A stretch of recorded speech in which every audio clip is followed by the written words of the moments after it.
प्रश्न 19। यदि त्रिभुज के शीर्ष कोण की अर्धक रेखा आधार को भी समद्विभाजित करे तो सिद्ध करें कि वह त्रिभुज समद्विबाहु होगा। तो कह रहा है यदि त्रिभुज के शीर्ष कोण की, तो पहले एक त्रिभुज बना लेते हैं यहां पे। ये हो गया त्रिभुज ए बी सी। तो कह रहा है त्रिभुज के शीर्ष कोण की अर्धक रेखा, तो त्रिभुज का शीर्ष कोण, तो शीर्ष कोण यहाँ पे कौन कौन है, ए है, बी है, सी है। तो मान लीजिए यहां से एक अर्धक रेखा खींचते हैं। अर्धक रेखा मतलब इस शीर्ष कोण को समद्विभाजित कर रहा है, यानी ये कोण और ये कोण दोनों क्या है, बराबर है। तो शीर्ष कोण के अर्धक रेखा यानी शीर्ष कोण को समद्विभाजित कर रहा है ये रेखा, इसको नाम देते हैं ए डी।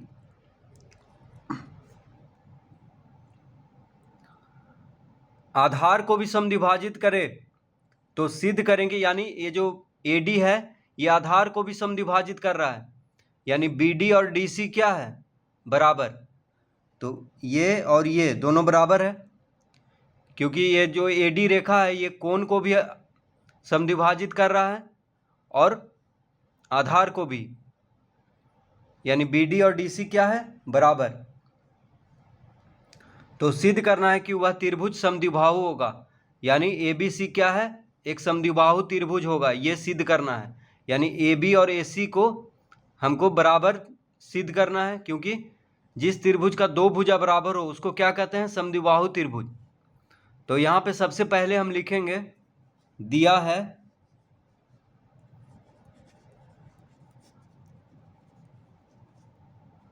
क्या क्या दिया है, कोण डी ए बी, कोण डी ए बी बराबर कोण डी ए सी। देखिए कोण डी ए बी ये कोण हो गया कोण डी ए बी, और ये हो गया कोण डी ए सी। तो ये दोनों कोण बराबर दिया है हमको। फिर दिया है डी बी बराबर डी सी, डी बी और डी सी क्या है, बराबर है। ठीक है, ये दोनों चीज हमको दिया हुआ है यहाँ पे। अब सबसे पहले हम यहाँ पे बनावट करेंगे, तो यहाँ लिखेंगे बनावट।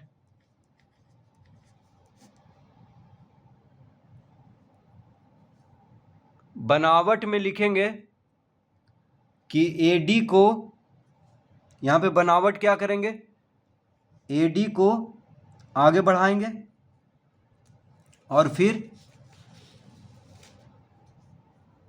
इन दोनों को मिला देंगे इस तरह से। ये हो गया बनावट। तो AD को बढ़ाएंगे E तक और E को C से मिला देंगे। तो बनावट में हम लिखेंगे कि AD को अपनी सीध में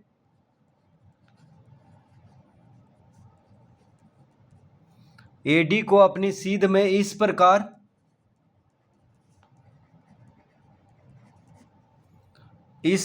बढ़ाया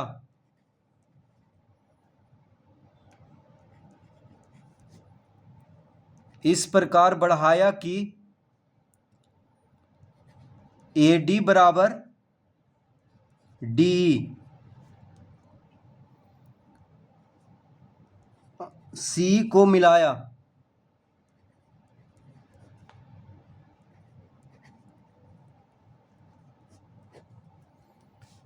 तो बनावट में यहां पे करना है कि AD को सीधे अपनी सीध में इस प्रकार बढ़ाना है कि AD और DE क्या है, बराबर हो।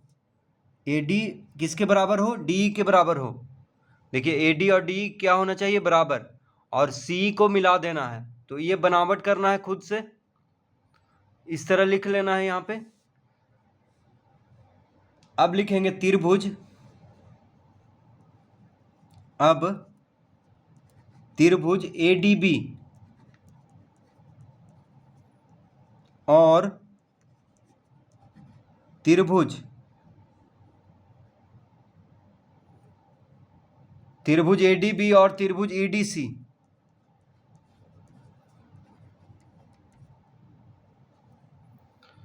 तो अब ये दोनों त्रिभुज में देखेंगे, त्रिभुज ADB, देखिए ADB इस त्रिभुज में और त्रिभुज EDC में, ये दोनों त्रिभुज को अब सर्वासम सिद्ध करेंगे। ठीक है, त्रिभुज ADB और त्रिभुज EDC ये दोनों त्रिभुज में,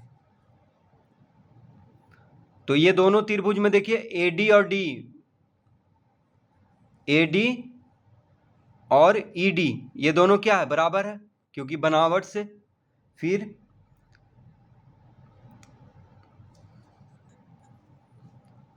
DB बराबर DC हो जाएगा, ये दिया हुआ है।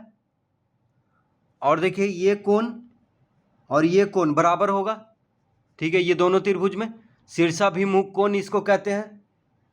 तो भुजा कोण भुजा से ये दोनों त्रिभुज क्या हो जाएगा, सर्वासम। तो अब लिखेंगे यहाँ पे DB बराबर DC, सबसे पहले क्या लिखेंगे, DB बराबर DC, क्यों, तो लिखेंगे दिया है, DB बराबर DC दिया हुआ है। फिर AD बराबर AD बराबर ED हो गया, बनावट, यहां लिखेंगे बनावट से ये दोनों बराबर है, AD बराबर ED। उसके बाद कोण ADB बराबर कोण EDC, क्यों, तो शीर्षाभिमुख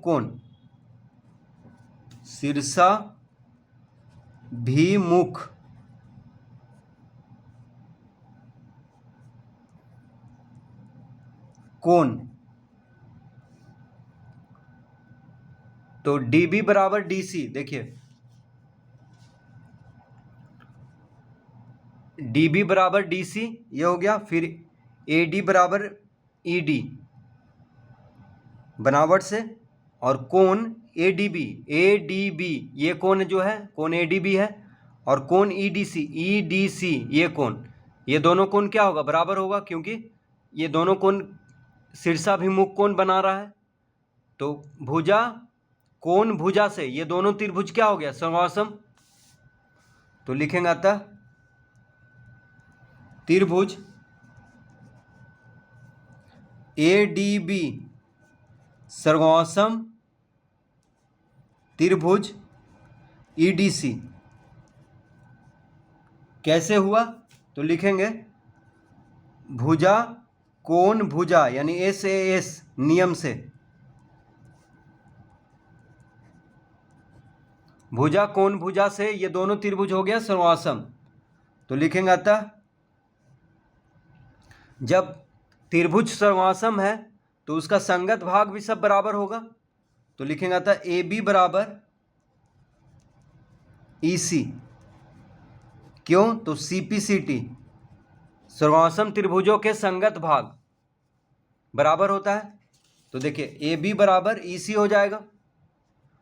जब ये दोनों त्रिभुज सर्वासम हो गया तो AB और EC बराबर हो जाएगा, ये दोनों देखिए AB और EC बराबर हो जाएगा। ठीक है, तो इस तरह से यहां पे लिख लेंगे। तो AB बराबर EC आ गया, और कोण DAB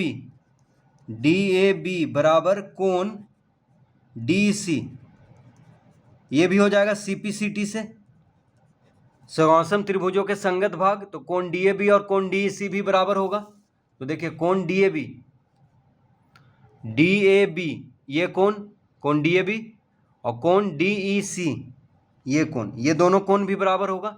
ये कोण और ये कोण भी बराबर हो जाएगा, क्योंकि जब ये दोनों त्रिभुज ही सर्वासम हो गया तो इसका संगत भाग यानी सारा भुजा और सारा कोण यानी संगत कोण और संगत भुजा सब बराबर हो जाएगा। तो कोण डी ए बी, ये कोण जो है कोण डी ए बी है, और ये कोण जो है कोण डी ई सी है, ये दोनों कोण बराबर हो गया। तो इस तरह लिख लेंगे। तो अब यहाँ पे लिखेंगे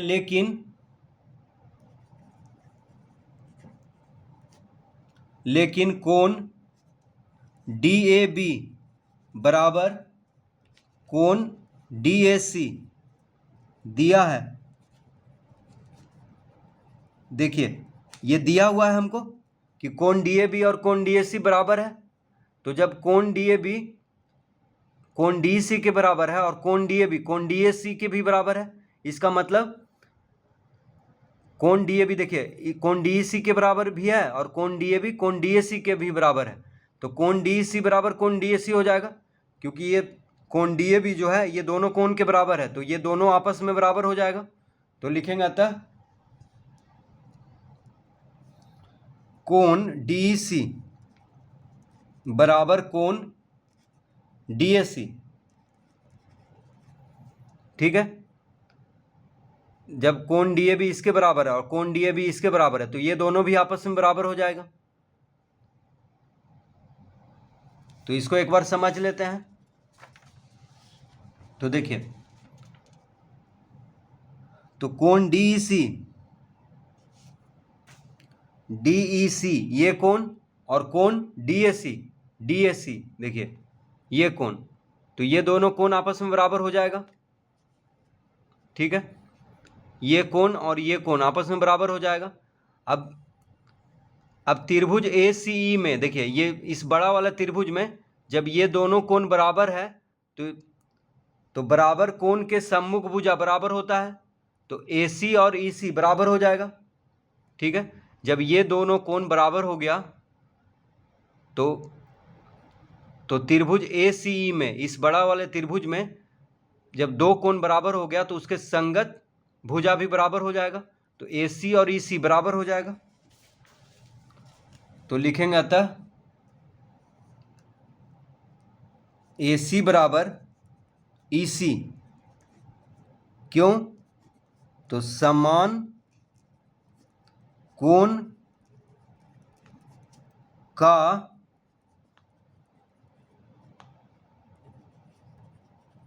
सम्मुख भुजा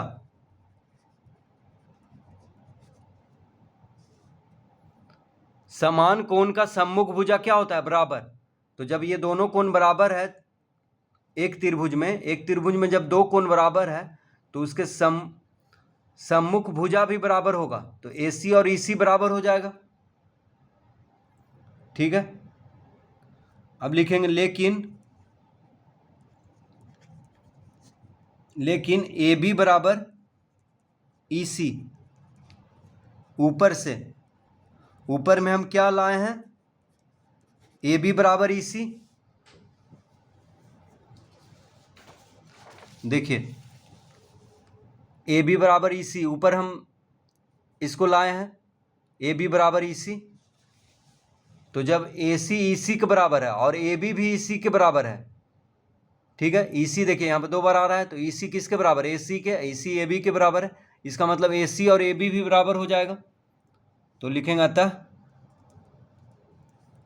ए बी बराबर ए सी, तो यही सिद्ध करना था हमको। तो ए बी और ए सी जब बराबर हो गया, देखिए ए बी और ए सी जब बराबर हो गया, इसका मतलब त्रिभुज ए बी सी क्या है? समद्विबाहु त्रिभुज है, क्योंकि किसी त्रिभुज में अगर दो भुजा बराबर है तो उस त्रिभुज को समद्विबाहु त्रिभुज कहते हैं। तो ए बी बराबर ए सी है, इसका मतलब त्रिभुज ए बी सी क्या है? समद्विबाहु त्रिभुज। तो बस यही हमको सिद्ध करना था, ए बी बराबर ए सी, क्योंकि त्रिभुज ए बी सी में जब ए बी ए सी के बराबर हो गया, इसका मतलब त्रिभुज ए बी सी क्या हो गया? समद्विबाहु त्रिभुज। तो इस तरह से इसको हल करेंगे।